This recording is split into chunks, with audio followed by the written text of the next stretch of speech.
श्री जहीर योग की उच्च भूमिका में प्रवेश के इच्छुक थे। तब वो एक गृहस्थ का जीवन जी रहे थे।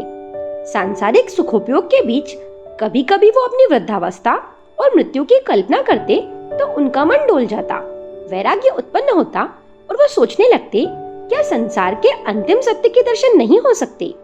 इस जिज्ञासा ने ही उन्हें बौद्ध योगियों की शरण लेने और साधना जन्य जीवन जीने की प्रेरणा दी। तभी उन्होंने गृहस्थ का परित्याग कर दिया।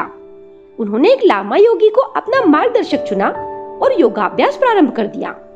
उन्हीं दिनों की घटना है। श्री जहीर अपने गुरु और कुछ अन्य लामाओं के साथ वन विहार के लिए निकले थे।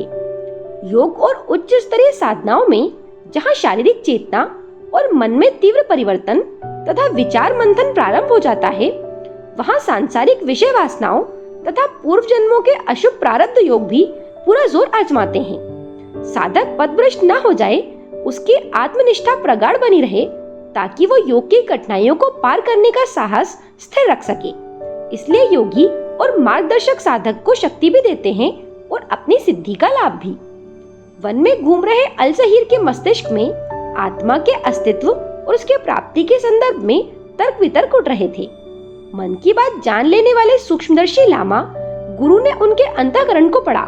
पास में पड़े एक प्रस्तर खंड पर बैठते हुए उन्होंने कहा, तुम लोग थक गए होंगे, वो देखो वो रहा जलकुंड, वहां से पानी पीकर आओ और थोड़ा विश्राम कर लो, फिर चलेंगे। अल जहीर और अन्य लामा जब तक लौटे, मार्गदर्शक लामा ने एक श्वेत पत्थर का तस्तरीनुमा टुकड़ा कहीं से प्राप्त कर लिया। श्री जहीर के वापस आते ही वे बोले, जो आत्मा सृष्टि के कण कण में व्याप्त है, वही विराट ब्रह्मांड में। तुम चाहो तो कालातीत आत्मा की अनुभूति इसी पत्थर में ही कर सकते हो। जिज्ञासु जहीर ने प्रश्न किया, वो कैसे? लामा ने बताया, योगी में जब तक आत्मानुभूति की क्षमता का स्वतः विकास नहीं हो जाता, तब तक उसकी चेतना को सम्मोहित कर सुप्ति अवस्था में नहीं ले जाया जा सकता और उसके अनेक पिछले जन्मों का दृश्यों का ज्ञान उसे कराया जा सकता है। आत्मा जो कि कालातीत है, इसलिए उसकी गहराई तक पहुंचकर स्वयं को आत्मस्वरूप में परिणत करना तो समय और साधना साध्य प्रक्रिया है, किंतु कुछ एक जन्मों का पूर्वाभास कराया जाना नितांत संभव है। लो, अब तुम इस पत्थर पर अपनी दृष्टि जमाओ और देखो। जहीर ने पत्थर में दृष्टि जमाते ही अनुभव किया कि उसकी ब्रह्म चेतना ज्ञान शून्य हो चली और अब वे धीरे धीरे प्रगाढ़ निद्रा की ओर बढ़ चले। अब जैसे कोई स्वप्न देखता है, स्वप्न में कुआं, बावड़ी, जानवर दिखता है, वैसे ही श्री जहीर ने देखना चालू किया। सामने घिरा अंधकार अब दूर हो गया और उन्हें लगा कि वो समय की सीमाओं को छोड़ते हुए अपने भूतकाल की ओर बढ़ रहे हैं। जैसे कल्पना के साथ विचार ही नहीं उठते, दृश्य भी मानस पटल पर बनते जाते हैं, उसी प्रकार भूतकाल के प्रवाह में विगत जीवन की स्मृतियां भी सजीव हो चली। उन्होंने देखा कि वो पूर्व जन्म में एक सामान्य व्यक्ति थे और भौतिक आकर्षणों से घिरा जीवन जीकर नष्ट हो गए। उससे भी पूर्व लगता था कि वो कोई पक्षी रहे होंगे, हवा में उड़ने और पृथ्वी के ऊपर विचरण के वो दृश्य कभी सांस को तेज कर देते, कभी मध्यम, और वो अपने विचारों की धड़कन भी स्पष्ट रूप से सुन रहे थे। अतीन्द्रिय अवस्था में विचार ही वाणी का काम करते हैं। अब उन्होंने अपने जीवन के 4 जन्म पूर्व के जीवन के 62वें वर्ष में प्रवेश किया। रेल में बैठा यात्री जिस प्रकार रेलवे लाइन के किनारे किनारे के दृश्य देखता है, वृक्ष, मकान, दुकानें, खेत, नहरें, वैसे ही आत्म चेतना के प्रवाह में अतीत दृष्टिगोचर होता चला गया। प्रभावी दृश्यों की तरह उस समय की प्रभावी अनुभूतियां उन्हें आज तक नहीं भूलती हैं। उन्होंने कहा, मैं तब काली आंखों वाला एक योगी था और मैंने देखा कि मेरा मठ भी यही मंगोलिया में ही था, जहां इन दिनों मैं विचरण कर रहा हूँ। आश्चर्य है कि पूर्व जन्मों के संस्कार किस प्रकार मनुष्य को खींच खींच कर ले आते हैं। मैंने देखा कि एक दिन मेरे पास एक सुंदर युवती आई। उसे देखते ही मैं अपनी सारी साधना, सारा ज्ञान भूल बैठा और उस स्त्री पर मोहित हो बैठा। असल में वो स्त्री मेरे योग साधना के पट से विमुख होने के कारण ही मेरे पास आ सकी थी। जहाँ मैं आत्मा के साक्षात्कार की दिशा में बढ़ रहा था, वहाँ कामग्रस्त मुझ योगी को रोग और शोक, आदि, व्याधि और पतन ने आ घेरा। कर्म की प्रतिक्रिया से भला संसार में कौन बचता है।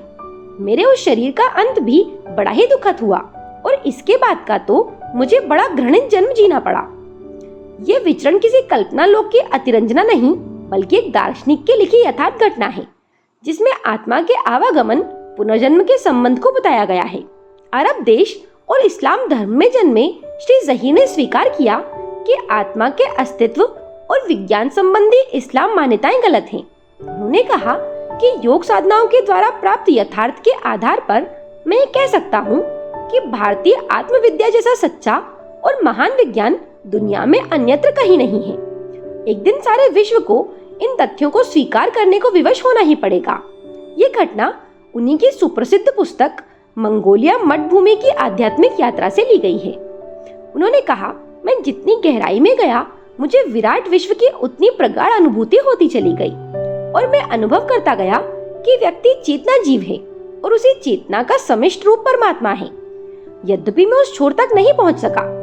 4 दिन तक लगातार वैसी ही योग निद्रा में प्रकाश की गति से ब्रह्मांड की जिस सीमा तक मैं जा सकता था, वहां तक गया।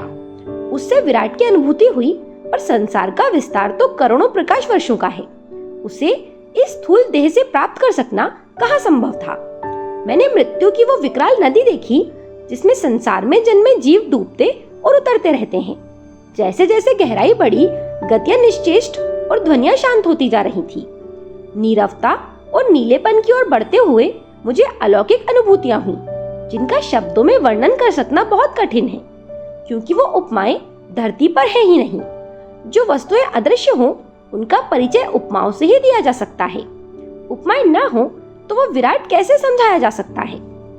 जब मैं वापस लौटा तो उसी क्रम से अनेक चित्र और दृश्य देखते देखते फिर एक बार अपनी जन्मभूमि अरब के उस मकान में आकर विचार ठहर जाते हैं, जहां कुछ दिन पूर्व मैं अपनी माँ, पत्नी और बच्चों के साथ रहा करता था।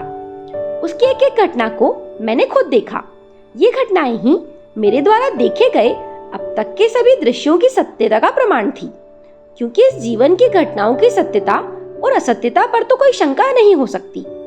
मैंने आज की स्थिति में भी अपनी पत्नी को देखा और अनुभव किया मनुष्य की उस दुर्बलता को, जो वो ये मानकर किया करता है कि मुझे तो कोई देख नहीं रहा, पर अनुभव करता हूँ कि मनुष्य 1000 कोठरियों के अंदर छिपा हो तो भी वो 1000 आत्माओं द्वारा और परमात्मा द्वारा देखा जाता रहता है। धीरे धीरे मेरी निद्रा समाप्त हुई, तब मालूम पड़ा कि 4 दिन में कितने विस्तृत जीवन के दृश्य देख आया। अब तो यही लगता है कि संसार में काल से अतीत, ब्रह्मांड से भी अतीत, ये विज्ञान में आत्मा ही सत्य है। इसीलिए अब सांसारिक भोगों की आकांक्षा को त्याग कर आत्म साक्षात्कार के प्रयत्न में जुट गया हूँ। ये घटनाएं पुनर्जन्म की मान्यता को स्पष्टता प्रमाणित करती हैं।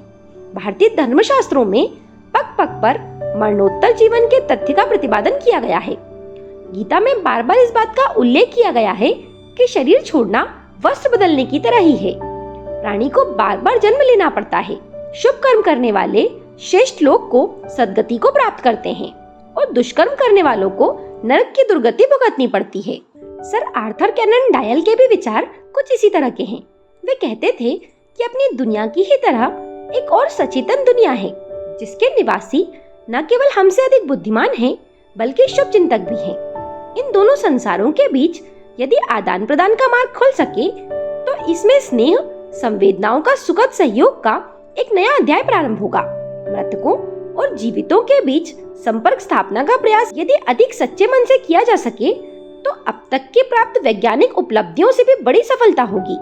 आत्मा न कभी जन्म लेती है और न ही कभी मरती है। ये कहानी आपको कैसी लगी, मुझे कमेंट करके जरूर बताएं। मेरे साथ बने रहने के लिए आप सभी का धन्यवाद।